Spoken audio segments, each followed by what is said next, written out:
পবিত্র মসজিদুল হারামে কাবার গিলাফ কাটার চেষ্টার অভিযোগে এক তুর্কি নারীকে আটক করেছে সৌদি আরবের নিরাপত্তা বাহিনী। একটি তুর্কি হজ কাফেলার সঙ্গে আসা ওই নারী কাঁচি দিয়ে গিলাফের একটি অংশ কেটে স্মারক হিসেবে নিয়ে যাওয়ার চেষ্টা করছিলেন বলে জানা গেছে। প্রত্যক্ষদর্শীদের সূত্রে জানা যায়, ওই নারী যখন কাঁচি দিয়ে কাবার গিলাফ কাটার চেষ্টা করছিলেন, পাশে থাকা অন্য মুসল্লিরা তাকে বাধা দেন। সামাজিক যোগাযোগ মাধ্যমে ছড়িয়ে পড়া ভিডিওতে দেখা যায়, উপস্থিত লোকজন তাকে হাজি এটি হারাম বলে সতর্ক করছেন। পরিস্থিতি হাতের নাগালের বাইরে দেখে তাৎক্ষণিক হস্তক্ষেপ করে মসজিদুল হারামের নিরাপত্তা বাহিনী। ঘটনাস্থল থেকেই তাকে আটক করে নিয়ে যাওয়া হয়।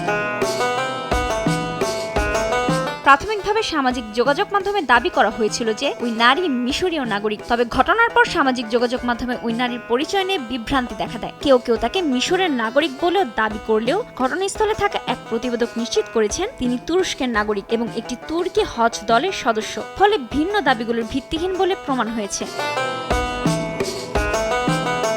আটকের পর ওই নারীর বর্তমান অবস্থা সম্পর্কে এখনো কোনো তথ্য পাওয়া যায়নি। সংশ্লিষ্ট কর্তৃপক্ষ এ বিষয়ে আনুষ্ঠানিকভাবে কিছু জানায়নি। বিষয়টি তদন্তাধীন রয়েছে বলে ধারণা করা হচ্ছে। উল্লেখ্য, কাবা শরীফের গিলাফ ইসলামের অত্যন্ত পবিত্র নিদর্শন। কালো রঙের এই গিলাফ সোনালী সুতোয় পবিত্র কোরআনের আয়াতে অলঙ্কৃত, যা মুসলমানদের কাছে গভীর শ্রদ্ধার প্রতীক। এর কোনো অংশ ক্ষতিগ্রস্ত করা বা অপসারণ করা কঠোরভাবে নিষিদ্ধ এবং সৌদি আইনে এটি গুরুতর অপরাধ হিসেবে বিবেচিত। বর্তমানে ওই নারীর বর্তমান অবস্থা বা তাকে মুক্তি দেওয়া হয়েছে কিনা সে বিষয়ে সৌদি কর্তৃপক্ষের কোনো আনুষ্ঠানিক বক্তব্য পাওয়া যায়নি। মামলাটি বর্তমানে তদন্তাধীন রয়েছে। রুবায়েত তানজুম, দেশ টিভি।